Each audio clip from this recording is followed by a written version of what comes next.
Ẹ kú dédé àsìkò yìí ẹ̀yin olólùfẹ́ rẹ̀ káàbọ̀ sórí ẹ̀ka àmọ́ kan orúkọ tèmi ni Ọ̀tẹ́gbẹ̀mí Bàrà iná tún wá nìkan tí a tún wá gbé wá lónìí òun náà ní question ti àkọ́kọ́jú bọ́ọ̀dì gẹ́gẹ́ bí ẹ ṣe ń wo question ẹ rí i pé short question ni àmọ́ ká tó wá lọ ẹ lọ́ mọ́ bá wa ṣe gan tí ẹ ń tẹ̀lé wa ká lọ. Báwo ni a ṣe wá ṣe question wọ́n ní simplify 45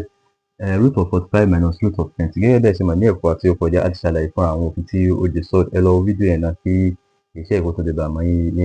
bà mọ́ yín dáadáa. Báwo ni a ṣe wá ṣe short question yìí root of 45 minus root of 20 báwo ni a ṣe máa ṣe nǹkan aláwọ̀kọ́ tí a máa kọ́kọ́ ṣe lórí question yìí òun náà ní ká kọ́kọ́ wá largest perfect square factors àwọn nọ́mbà yìí báwo ni a ṣe wá tá a bá ní 45 tá a bá kọ báyìí pé 45 kí ni àwọn factors 45 a mọ̀ pé tá a bá ní factors 45 kí ló máa fún wa ó máa jẹ́ 1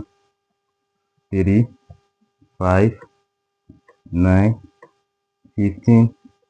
and 45 ẹ rí i pé gbogbo factor 45 dé tán bá ní nǹkan tán bá ní perfect square number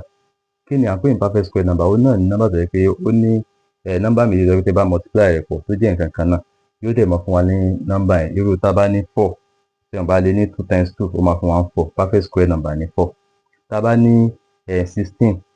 wọ́n bí tá a bá ní 16 4 times 4 perfect square number ní 16 tá a bá wá ní 9 yìí náà ní ìsìn báyìí á rí i pé 9 3 times 3 perfect square number ni ó máa fún wa ní 9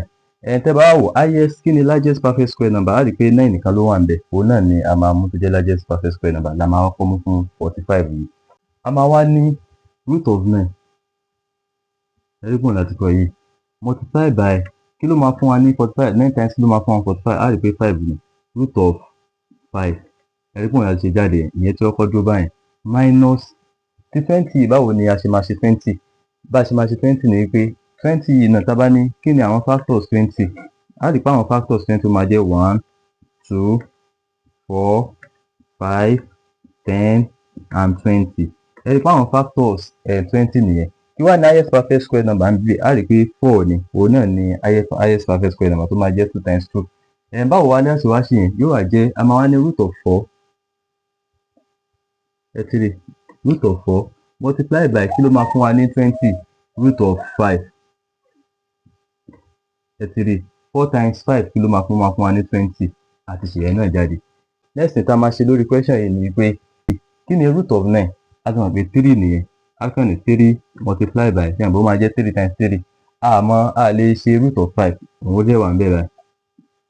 ẹ ti rí minus bracket kí ni root of 4 a ti rí pé 2 ni ẹ ti rí pé òun láti ń ṣe lọ ẹ̀ times root of 5 ṣe àbọ̀ ó ti dúró báyẹn yóò wá jẹ́ 3 times root of 5 ó máa jẹ́ 3 root of 5 minus 2 root of 5